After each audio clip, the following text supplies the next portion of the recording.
Welcome back to a new video, guys. For months in the winter time, I would wear long sleeve shirts, baggy pants, and even face masks to cover my skin in the warm and colder months. But not because it was cold, but because I had a secret. I had a secret underneath all those baggy layers. And unfortunately, summer was that one thing that threatened to expose it. I'm sure y'all know what happens when that sweat hits your skin and it gets trapped underneath all those layers and it has nowhere to breathe. That bacteria starts to brew and the itching starts to ensue. And suddenly that secret underneath all those layers is no longer a secret anymore. I was not just tired from the heat, I was tired of the performance of pretending that everything was okay while a fire was living inside my body. The mental gymnastics of the daily calculations of how much I told myself I was allowed to show. The bare arms I was not ready for. The cute swimsuits I told myself maybe next year I'll be able to wear in hopes that my skin would finally clear up. The stares and looks I had to ignore just to feel normal around other people. And probably one of the most of them all, the coconut oil recommendations. I'm sick of them. So with all that, you decide to just stay home in your safe haven, keep your skin covered with a nice AC, and you keep hoping and waiting for a summer that finally feels like it's yours. Just when the temperature feels good enough to maybe take that one chance, in hopes that one day you wouldn't feel ashamed if something didn't go as planned. If only you can control the temperature to make it bearable. Well, with all of that, that was me. That story was me for so many years, until I learned that one thing that changed my life. And if you know that feeling, this video is for you. And if you've been waiting for somebody to tell you that you don't have to keep waiting to start living your life, consider this the moment that you've been waiting for. In this video, I'm going to go through 3 mindset shifts I had to learn to help you see your skin differently this summer, so you can start enjoying your summers instead of dreading them. I've had eczema my whole life, and for a long time, summer was probably the worst season of all the seasons because it made my skin more visible. When everybody else was in tank tops and swimsuits, I was doing very quiet, constant calculations about what I can wear without somebody asking me the question, what is wrong with my skin?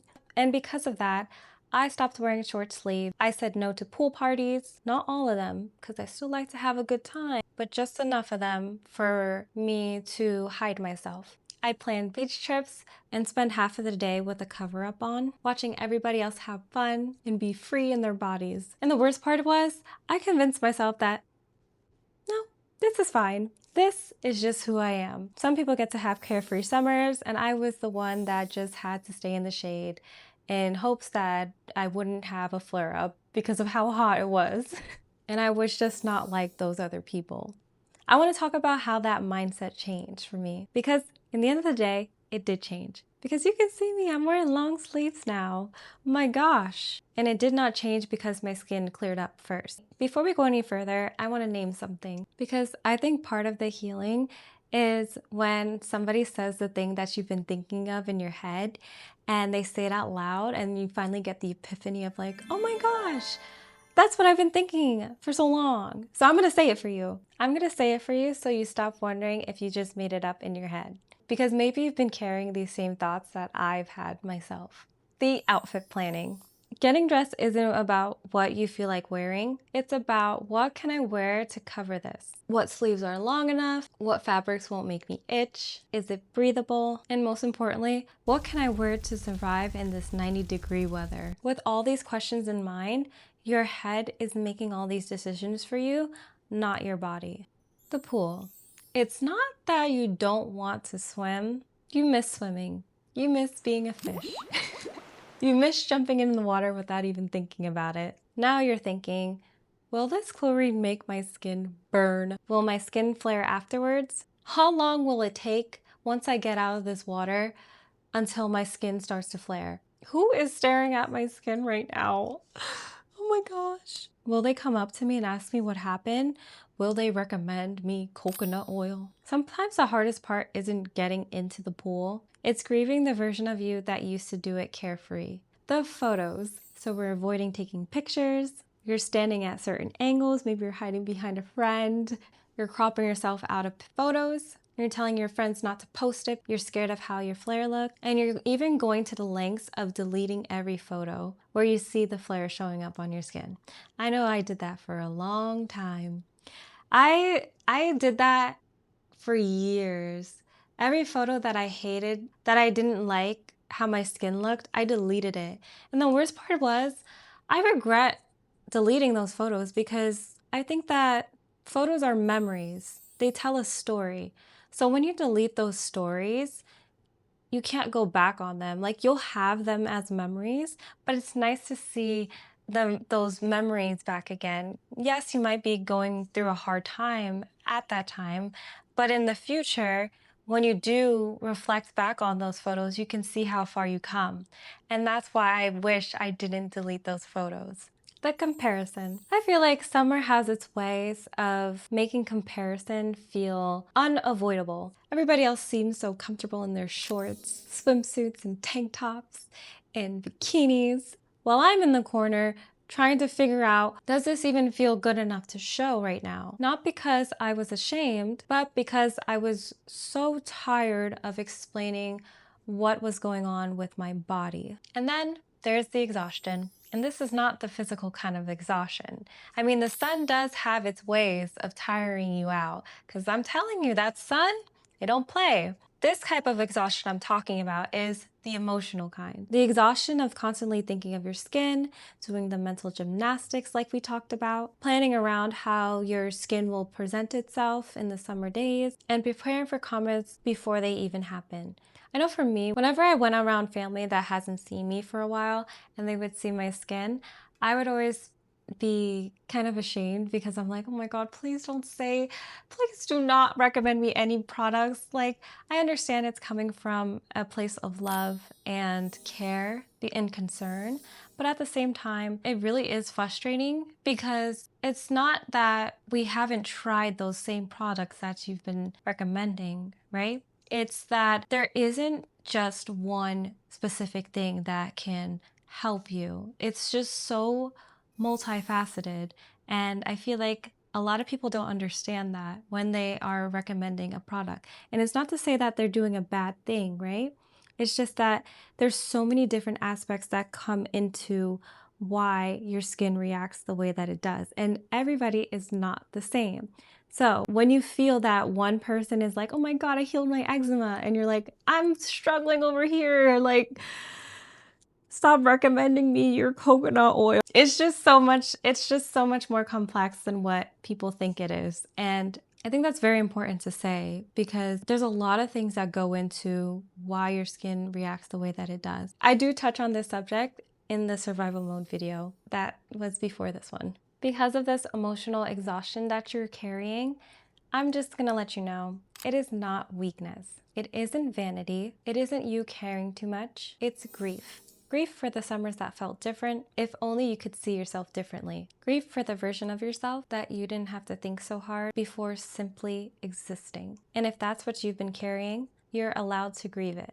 What I tried and didn't work, and why it wasn't about fixing the skin. So naturally, I spent years trying to fix the thing that I thought was the problem, my skin. The thought of, if I could just get this thing under control, I can finally have my summers back. And my summers would be the best summers ever. That was my logic. And because of this, I would purchase so many products in hopes that I would be able to have my summer body ready. And every year I would have the hope that this one product would be the product to save my skin. The avoidance strategy. Simply not going to things, telling yourself you didn't want to go anyways. I'll just stay home and just have a night in. Yeah, just have some popcorn, a movie, and we'll be set. The covering up compromise, going out, book covering, being there but not fully present because part of your brain was always trying to manage the presentation of how you showed up. The waiting strategy. I will feel confident in my skin when it's clearer. I'll wear the swimsuit when I'm less inflamed. Just you wait.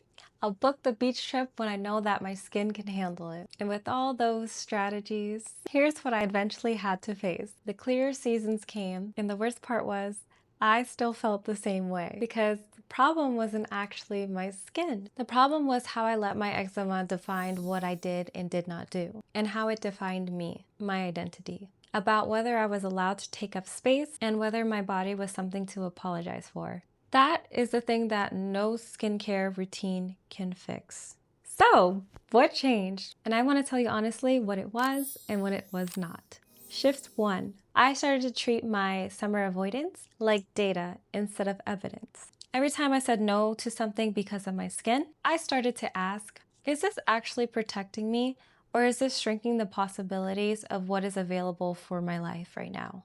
There's a difference between a boundary that keeps you safe and a habit that keeps you small. I had a lot of habits that I labeled as self-care. Shift 2. I wore one thing that I've been avoiding. Just one. You don't need a dramatic transformation moment. You just need one decision. What is it going to be for you? Be specific. The first short sleeves in public, the first pool photo you didn't delete, or is it the first time you said yes when you wanted to say no for the wrong reasons? And usually you're going to figure out that it was small and it was terrifying, but nothing bad happened. And then it was a little less terrifying the next time you tried it out again. And every time after that, it'll get a little bit more easier. Shift 3. I stopped waiting for my body to be different before I started to decide it was worth loving. This is one of the hardest to explain, but the most true. I kept waiting for my skin to earn it, to earn my comfort, to earn my confidence, and to earn that cute swimsuit. And then one day I realized I had it backwards. The love comes first, and then the rest follows after. Shift 4. The nervous system pays the price. The anxiety about summer, the visibility, and the exposure, that whole anxiety is the nervous system response. It does end up making your skin worse in the end. However, when I started to work on regulating my nervous system, summer got a little less scary in my body before it got less scary in my head.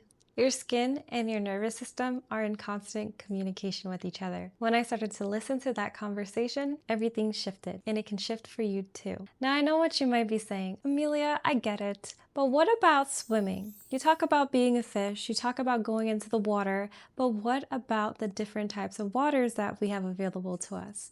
Well, let me tell you. I'm going to tell you how to be a fish in the water this summer. The one question I do get asked a lot is, can I go swimming if I have eczema or sensitive skin? And unfortunately, the answer isn't the same for everybody because everybody reacts differently. But when you understand what's actually inside of the water, can actually help you make a better judgment for yourself about what is right for your skin. So we have the traditional chlorinated pools. Most public pools use traditional chlorine. Chlorine is there to kill bacteria and keep the water safe. The downside is that it can strip away most of your skin's natural oils, which may leave your skin feeling tighter, dry, and itchier afterwards, especially when your skin barrier is already compromised when you have a skin condition like eczema. That doesn't mean that everybody that has eczema should avoid chlorine though. Some people tolerate it just fine, while others notice that their skin flares right afterwards. Your skin ultimately gets the final vote. We have saltwater pools. This is new to me. I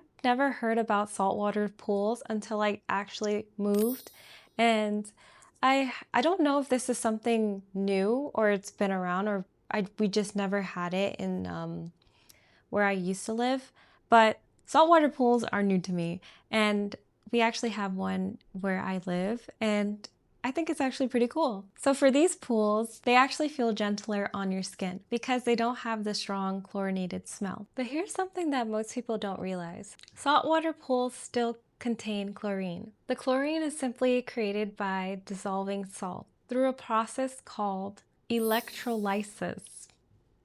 Right. The chlorine levels are often lower and more stable, which is why most people find it more comfortable to experience. But everybody's skin is different. Mineral pools. Some hotels, spas use mineral systems. They use minerals like magnesium and silver to reduce how much chlorine is needed. Some people with sensitive skin find these pools a little less irritating, but they end up using some kind of sanitizer, so they're not completely chlorine free. Now we have our favorite, the ocean. We're fishes, where we belong as fishes, guys. This is where we thrive.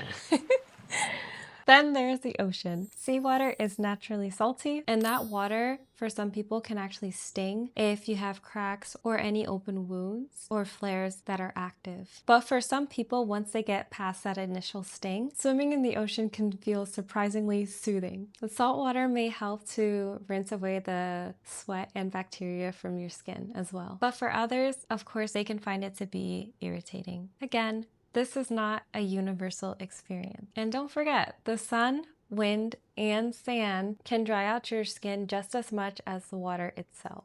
Protecting your skin. If you do decide to swim, a few small things can make a difference. Rinse off before getting in the water. You can try to use a simple moisturizer and a sunscreen. This one is the Bondi Sands SPF 50 for sensitive skin, and it's fragrance free. You can use the moisturizer and sunscreen as sort of a barrier before you get into the water. And you can always rinse your skin after you get out the water as well. Gently pat your skin instead of rubbing it. Moisturize within a few minutes afterwards to help lock in that moisture back within your skin barrier. All in all, swimming doesn't have to be something that you're afraid of. The goal isn't to force yourself into an experience that your body hates, but it is also not giving up on those experiences you love because of fear. Learn how your skin responds and make sure you pay attention and let your own body guide your future decisions so you can have fun in the summer.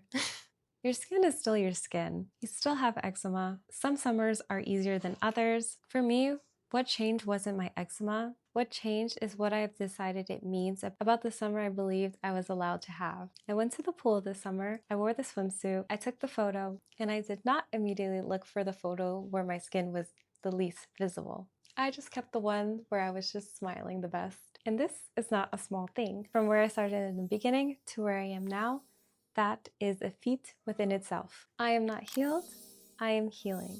And I stopped making those two things have different amounts of permissions in my life. I want to leave you with one thing. This one thing I wish that somebody had sat me down and said before every summer I spent half present. You do not have to earn your summer. You do not have to have clear skin before you can book the trip. You do not have to reach a certain confidence level before you can wear that swimsuit. You do not have to stop feeling self-conscious before you start to show up for yourself. You show up with all of it. The flares, the anxiety, and the work in progress. And the healing that is happening with the new choices you decide to make, even if it doesn't feel like it. The eczema, the anxiety, and the work in progress. Your body is not the problem to be solved before your real life starts. Your body is how you live your real life, and that life does not have a waiting room. If this video has reached something within you, something that you have been carrying quietly, make sure you subscribe for more. I make content for women with sensitive skin who are healing from the inside out. And if you know somebody who might be going through a similar experience, make sure you share this video with them so they can start enjoying their summers and start to make positive memories that last a lifetime. Tell me in the comments, what is one thing this summer you've been waiting to do until your skin gets better? Write it and then ask yourself, what if I just did it right now? What would that mean for your dream life that you're creating for yourself? With that, enjoy your summer, and I will see you in the next one, beautiful. Goodbye!